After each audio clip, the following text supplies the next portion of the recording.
Here we go. What up, everybody? This your boy B-Rob, and I'm back with another edition of the Random Realms with Rob podcast. First and foremost, I'd like to thank you, the listener, for coming back each and every week, or however you listen to podcast. If you're a first-time listener, I'd like to thank you oh so much for giving my show a try. And if anybody recommended you to me, if you're a new listener, go ahead and let that person know that you appreciate them for giving some new content to listen to. I know you out there trolling and shit. You out there on what it is, Twitter, talking about, hey man, I'm going on a long car ride. Can you give me some podcast recommendations? And hopefully you're actually using them shits and not trying to get your analytics up on all your goddamn tweets, you sorry sons of bitches. But anyway, give that person that recommended you to me a crisp high five. If you're being socially cautious right now and don't want to be touching people's hands and stuff, pick up your social media app of choice and send that person a well-crafted DM and tell them thank you for recommending you to me. Speaking of social media, you can find the Random Rambles with Rob on various social media platforms to include Twitter at 3R Show, Instagram at The 3R Show. You can find this interview amongst many others on YouTube. Just search for 3R Show. And for anything that I may have forgot to mention, you can find on randomrob.com. To include this fly ass hat right here, not this fly ass hat or this fly ass hat, because this will get somebody will tell you where you can find this fly ass hat here in a moment. But joining me is a guest that I got here local to the H-Town. I met this man while I was journeying the back alleys and boroughs of Houston, watching all these various wrestling shows and networking and commingling and everything. Joining me is funny man extraordinaire, Two Charms. Hey man, what's going on, Rob? Thanks for having me on the show, man. Yes, man. I seen you at where we was at. We was at New Texas Pro, because I know you go to all of them. You go to what it is. Just local New Texas Pro. Yeah. So we got all that going down, and I seen you there, and what already set you apart from any other fan that was there. You had a fly ass Two Charm shirt on, and I was trying to figure out what the hell that was all about at first. But you had a big ass cooler full of beer, and it was just chilling and having a good ass time at the wrestling show. That's right. That's for sure. Yeah, shout out my man Casey. That's the cooler man, Casey. Yeah, I think that's like my second New Texas Pro. That's where I met you at. Yeah. So I'm in the back alleys.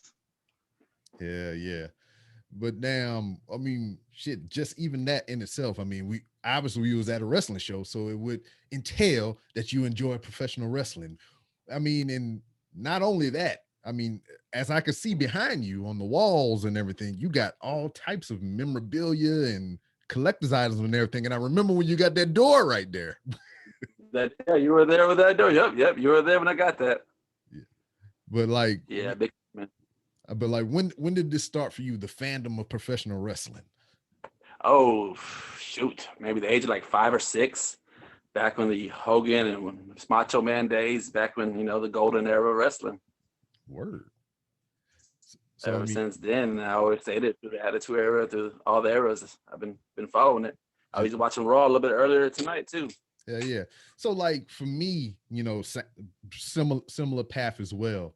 It's just like, but when did you find out about independent wrestling, like non-WWE, WCW shit? Never really went to a show, never really watched stuff. The closest to that is probably ECW, which I wasn't that fan of, which I knew of ECW. But the very first independent show was actually this year in January. Word. I found out of it because Loco at that warehouse had a Sammy Guevara, AEW. I'm a big AEW fan. So I had no idea about the independent scene. I had no idea about either promotion. What brought me there was the flyer that come and meet and greet Sammy, which is Houston owned. I follow his vlog as well. Mm-hmm. And he supports stand-up comedy. He's a lot of my friends' comedy shows. So I went there to go meet him, to add him to my collection. And ever since then, Loco put on a magical show, and I haven't missed a show since. If I'm not booked and working on the weekends, and they have a show, that's where I get my relaxation and be a kid again. And independence is such a different vibe than your WWE, mainstream wrestling. Yeah, and it's where you find the the future greats, I like to say, and whatnot. So I mean, people In that past. that's under the radar and whatnot. And it's cool because going to the local shows and the New Texas Pro shows, we're starting to see a lot of people pop up on AEW Dark and Dark Elevation. Yeah, I can think about 5 or 6 that I've seen just for the short time me going. I Mhm. already been seen 5 or 6, maybe even more than that popped into the AW Dark. Yeah, it's like what Danny Jordan, Mhm. Snamovich has been there. A lot of the females, Vert Vixen, Those. yeah, a whole bunch of them. It's just cool to kind of like see them on that ground floor before they freaking take off Mhm. and And everything. I So I think mean, Will All is next to shine too. Will All Day. I think he just performed in Dark a couple weeks ago, and yes, that's another Texas product. word. So we talk about the wrestling and everything, man. You gotta let me in on the collection, man. I mean, what got you into collecting? I mean, why you got to have all these things, especially a half a door that we got signed by all the wrestlers from the show that night. Yeah, like you said, like memories. Every time I see that door, I remember where I was at that time, or when I met, JJ Watt for the first time. What he told me, it's just pretty much taking mementos and memories, some certain time capsule, and bringing it here, so I can just come enjoy my video games, drink a beer, and just surrounded by memories. Word. And even comedians I worked with, I got a lot of comedians autographed I work with. They gave me great advice. So whoever actors, I try to get a little piece of wherever I'm at. I try to get a little something. Word. Collector of memories. I talked to a Yeah, guy. yeah, pretty much. Yeah. I talked to a guy not too long ago. Nick Bartley. He got a show called Hunting Nostalgia, and we was talking and Hmm. chatting and everything, and he was just like, it's not so much collecting the item, it's just the memory attached to it. Exactly. Exactly. Yeah, And I yeah, because agree. Yeah, I totally agree with that. yeah, and it's just like I remember that night that you got the door and everything, you was just kind of upset because I believe that was the night Mike Bennett was there, and you tried to order a freaking action Yeah. figure to get autographed and shit, and it didn't arrive in time. Yeah. That's all my figures there, all signed. So yeah, I definitely wanted them for the wall, but I think I got something better. Hmm. So, Yeah. what brought you I'll to? get a next. Yeah, next time you'll be back. Now, what brought Yeah. you to the world of stand-up comedy? I mean, what got you interested? Who is some of your biggest influences? Hmm. It's pretty much go back to like to wrestling. I was watching stand-up comedy as a child. My older brother and my father. I were young watching the all the Eddie Murphys and the Robert Townsend specials, and going and watch Comet A&E and Apollos. I used to watch every week. Def Jam. I think I've seen every episode of HBO Comedy Def Jam. Always grew up watching it, but never saw myself doing it one day. I was just a big fan of it. Never thought I would do it or this is what I want to do. I never said like a kid watching wrestling, hey, this is what I want to do. I never Yeah, said that for comedy. So I just grew up watching it. And then me and my wife, we used to go like twice a month to the Improv. Sometimes they had like specials or freebies. We used to go just to watch the comedians and always enjoyed it. And then my cousin, he knew I was a big fan of comedy, and he used to always go rent DVDs and see the HBO Netflix specials. So he said, hey man, there's a little club in Sugarland. It has an open mic night, and the host is real funny. Come check him out. So now thinking of it, me and my wife went to go see the comedy. The host is real nice. He's from LA, and he kind of gave us some inside stories and stuff. And finally came over the house and we're chilling, and kind of convinced me to try it for the first time. This is about 7, 8 years ago. And so I tried it. I had my little material really ready. And I remember going to this place in Sugarland, and I had a good turnout, friends and family, because they want to see you for the first time yeah, doing comedy. And I was so nervous the first time I ever did comedy. I spoke with an accent. I didn't practice this. I don't talk in an accent. But when I was on stage, I was talking like this. This is how I was telling my jokes the whole time. Like I had no idea where that came from. It was just the nerves and that. But by me doing that, that cadence kind of helped me set up. Because sometimes as a rookie, you forget to set up punch. But hmm, somehow when I fell into that stupid accent, it gave me the cadence to kind of get up, set up punch in. So I was getting kind of over. I was getting a little bit of fun. Like I got some good laughs and some good try it again. And they were just being nice about it. And I fell in love with it. So yeah, that week I started going every week, every week, every week. And of course the accent dropped.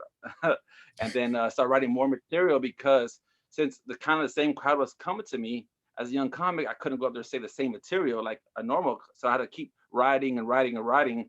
And so next you know, after like 2 or 3 months, I have a good 20, 30 minutes of, I'm not saying funny material, just Yeah. a start. So that's how Yeah. I started.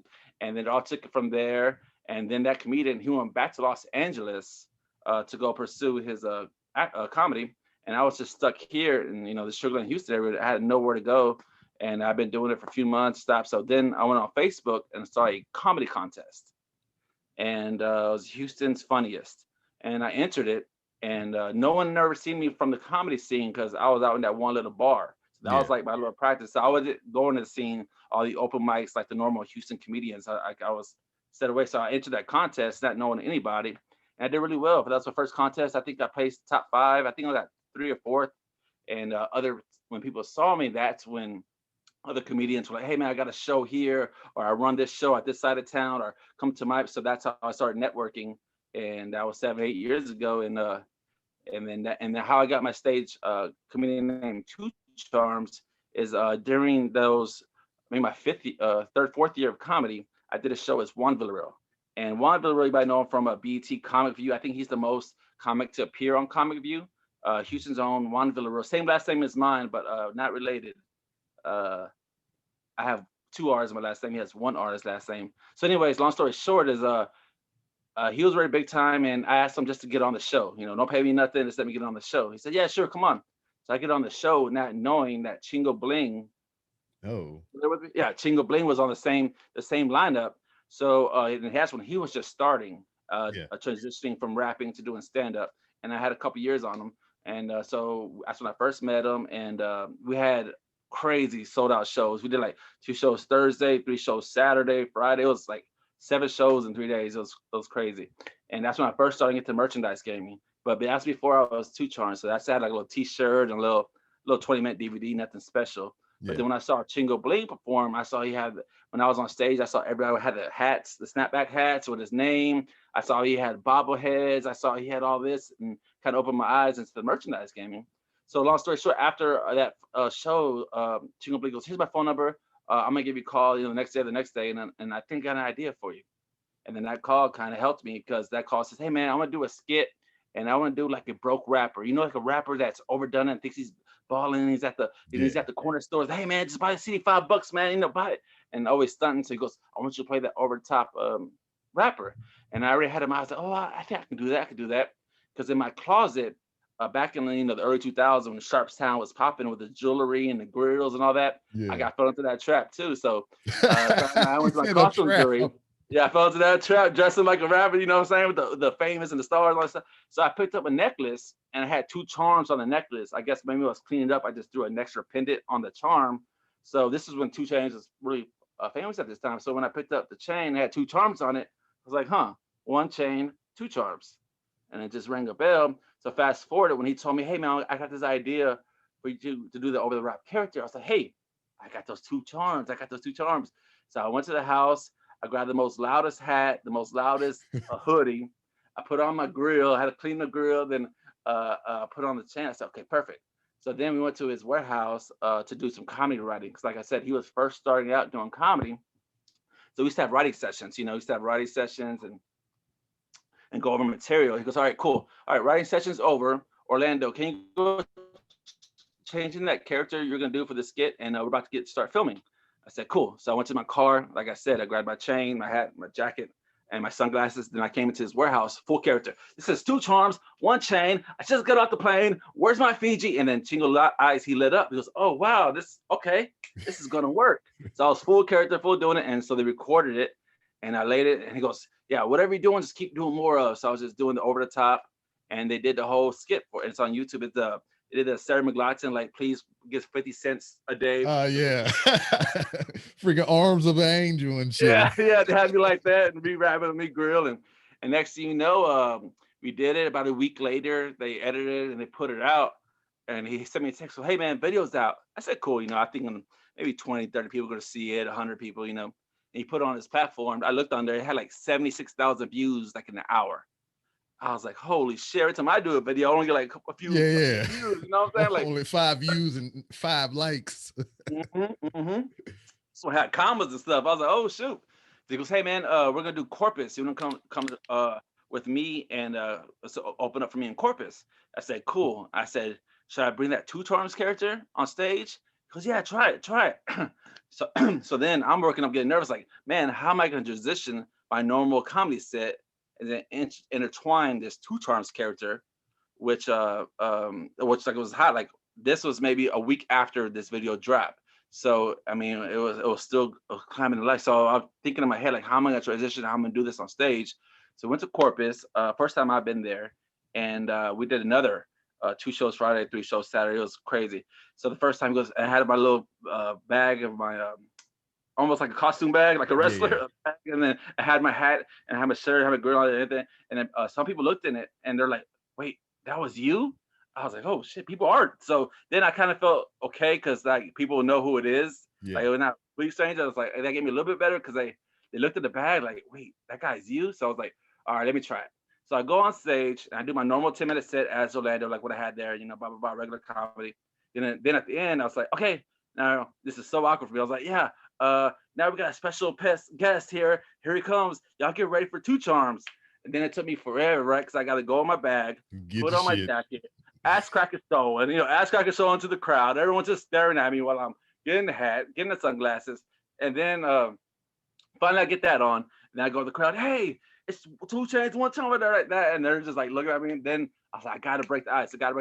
So yeah, it's like, yeah, I just came from the Virgin Islands, and they're not virgins no more. And then kind of got a laugh, and get a little character, and then I just left. I was like, and the Chingo was like, that was good. I was like, I don't know, it feels, like it's missing something, like it's the pause and it's not organic. So I took it to the lab, and then I was like, what about if I go up there as just straight up Two Charms, use my jokes, and intertwine that's something a comedian doesn't do. Because when I do my stand-up, I go, when I say 1 chain, y'all scream 2 charms. Like no comedians do crowd participation like that. So well, let me intertwine this hip hop flavor with a normal stand-up and blend it in together. Me about wearing the hat on stage and doing that. So that's how I did that.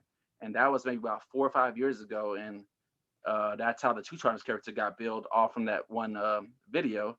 Word. And now I was able to be blessed to perform in Miami, Hawaii, Vegas, all around Texas. So this little name brand, and like I said, when I saw Chingo with all this merchandise, so now I have my own, my own headbands, my own Two Charms candles, my own CDs and DVDs and hats and T-shirts and sweaters and stickers and everything. So I just took that brand and took the ball and ran with it. Word. So, I mean, is there a Two Charms mixtape out yet? Yes, there's an official album. It's on. I got it hard copies, and it's on iTunes and Spotify and YouTube. Two Charms Twice as Fun, and has a lot of great features because when I was on comedy, I was rapping first, like doing this freestyling and going to little flea markets, paying $10 for demo CDs, and buy a little studio at the house, and nothing came out of it. But then when I started becoming Two Charms, a lot of the rappers started coming to my comedy shows. And then there it is. I was appearing in their music videos as this character. So I'm in like 4 or 5 music videos, or maybe 6, me doing the Two Charms character in their videos. So I'm like, hey man, well, I always want to be a rapper, and I'm all these rappers, and I'm in their videos. I was like, hey man, how would you like? And I got all this access to these studios. So I was like, how would you like to be on my album? And they're all blessed me, they didn't charge me. So I got like a lot of legends I grew up watching or listening to, I should say, their albums and stuff. Blessed me to be on my album, my official debut solo album, Two Charms Twice as Fun. Yeah, I know. I just downloaded it. It's just that dang fast. Look at the good cable. Word. I'm gonna listen to that later. So I mean, along with being a wrestling fan, just enjoying comedy or whatever. I mean, you just brought it up. I mean, you spawned this character Two Charms, as a fake rapper or whatever, but yes, you had intentions of being a rapper at some point. So I mean, it just all felt, it just all, like you said, it's networking and just keep the hustle, keep the drive, because now I was doing concerts, and now I do a lot of hosting concerts. I just hosted a concert maybe about a week and a half ago with no AC. Oh, it was hot in there, like literally hot in there. But yeah, like for me hosting with Big Pokey and me working with ESG and ESG Yeah, multiple times. It's crazy. I Mhm. never thought of that.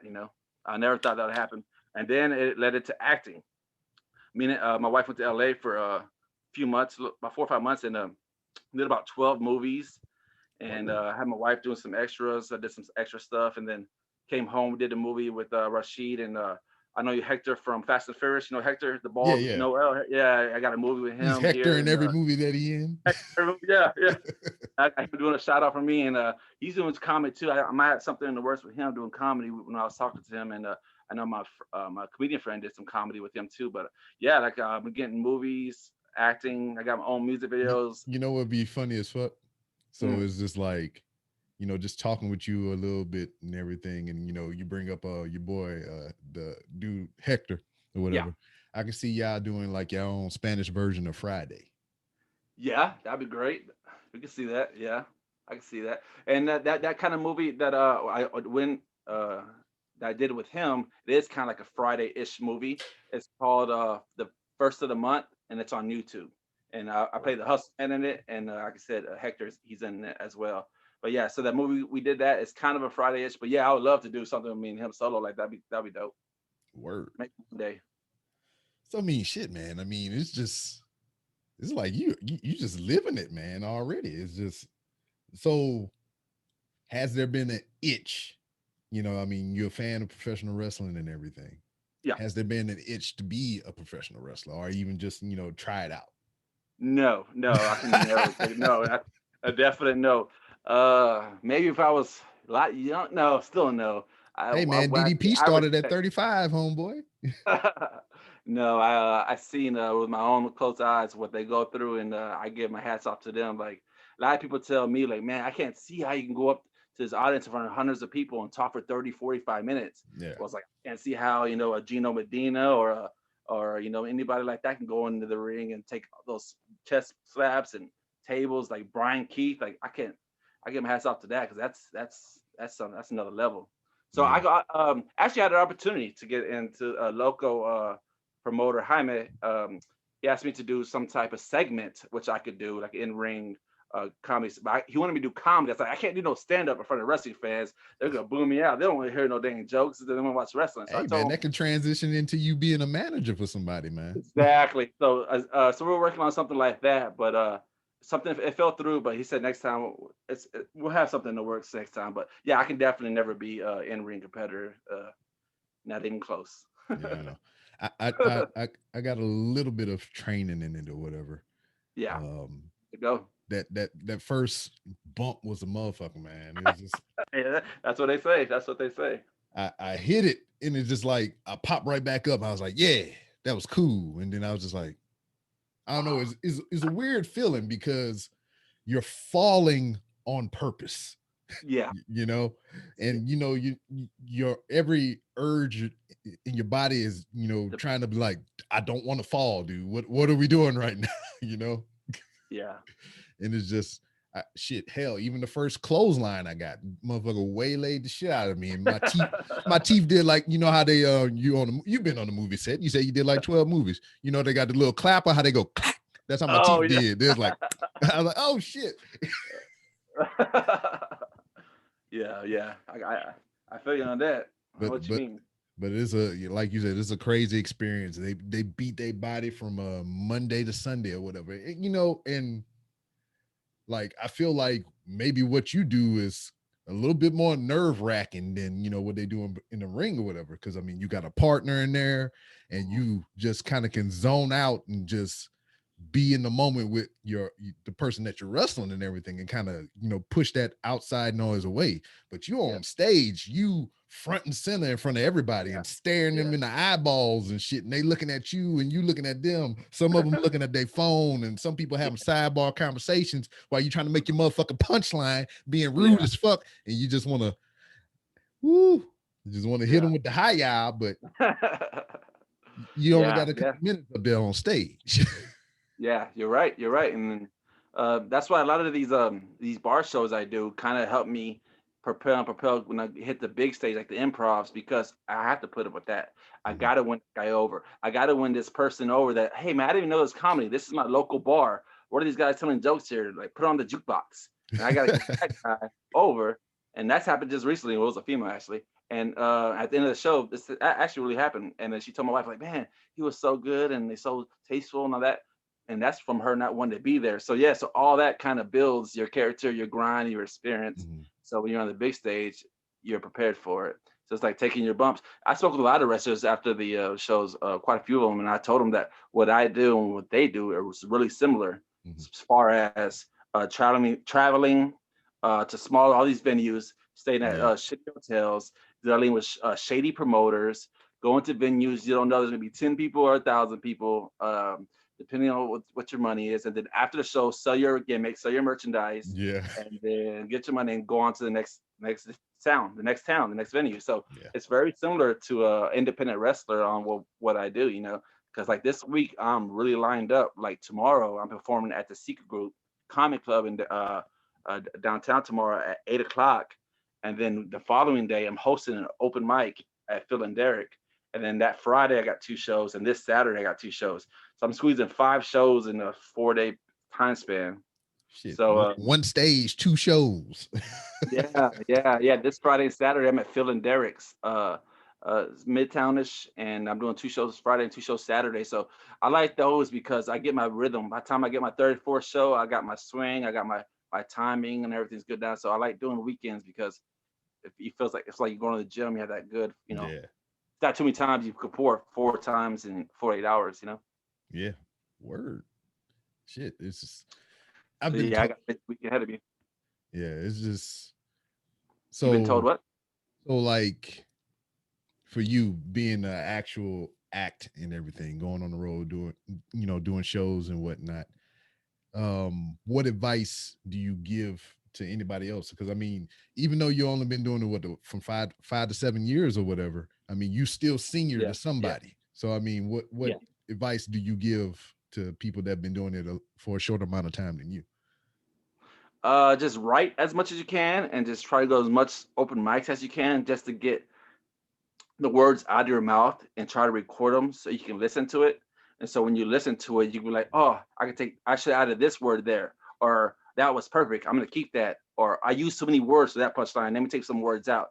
So my advice is keep writing, keep saying them in front of the audience, and record and listen to your recordings. Word. That's how I just be in the car after my set, and I used to play the audio on my car, listen to what I just did, drink a beer and like write down notes. And then when the crowd pops on something, I'm gonna attack it. And when they don't pop, fix it. So that's Mhm. pretty much my advice. Write as much you can and record yourself, So or, what's or try to record for you.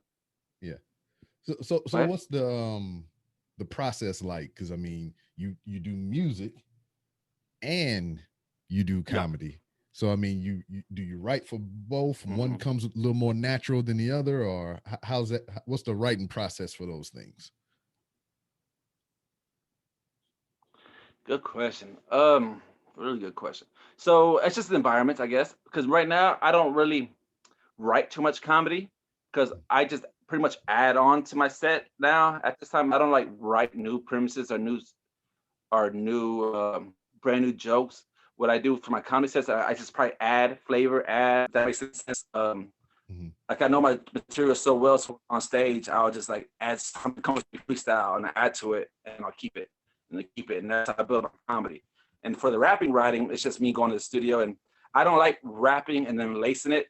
And then that's our final projects. What I do is kind of write a little bit freestyle, stop it and add, stop and add it in my rapping, and then take it home, listen to it, memorize it, and then come back and lace it word for word without Gotcha. reading because I don't like reading and rapping. So that's how I kind of do it with creating music is kind of a little bit of writing, a little bit of add on, a little bit of freestyle, listen to it, and almost do like I just told the advice for a comedian. I Hmm. should take this out, or I said too many breaths there, or if I put this word, I mean a compound syllable here, and Hmm. then come back and lace it instead of just reading it. So that's how I do differently. Word. Okay, cool. Now, out of all your memorabilia there in the man cave, which one would you consider your most prized possession? Oh man, I got quite a few.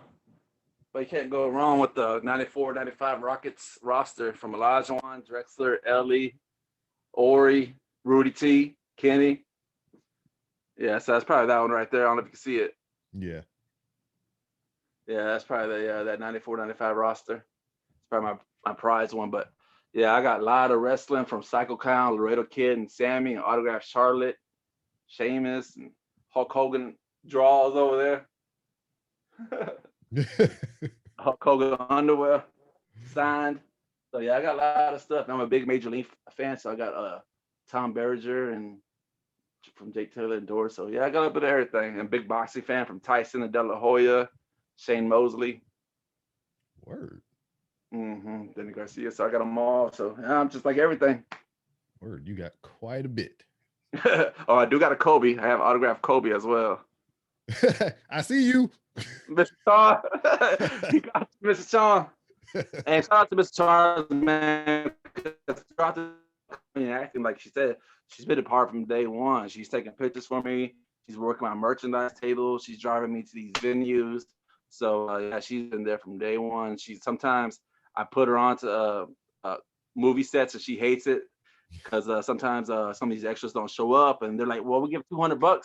And I was like, tell my wife, like, come on, get these $200. And Come she does it. Reluctantly, she does it. So yeah, so shout out to her for always. Yeah, it's $200, man. In LA, that's gold. Hell yeah. Yeah, so yeah, she's been there from day one.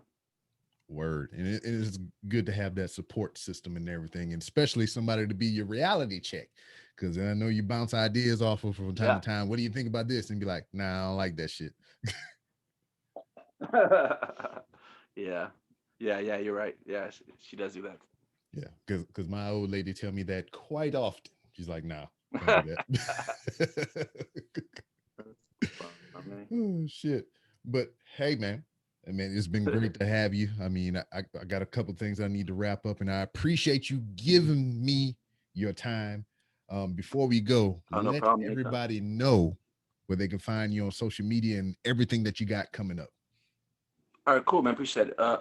Yeah, so it's Two Charms, One Chain on Instagram, Two Charms on Facebook, Two Charms on YouTube. Check out my music video. Got some of my comedy skits, some stand-up skits, and got some videos.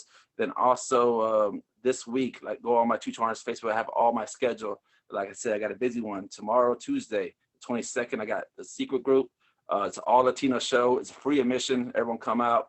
Wednesday, I'm hosting an open mic at Phil and Derek. We have 20 up and coming comics. I'll be hosting that. And then, like I said, Friday, 2 shows, and Saturday, 2 shows at Phil and Derek's. I'll be featuring for the funny Dave Lawson. So y'all make sure y'all come out for that. All the ticket information, all the time locations on my Facebook and Instagram. I hope y'all can make it. Thanks, Rob, for having me on your incredible show. And it was great chopping it up, man. Hell yeah. And as it is for every guest of the Random Rambles with Rob podcast, the door is always open for you to come back to promote your next big thing or just to shoot the shit. Awesome. All right. Awesome, man. Thank you. All right. So we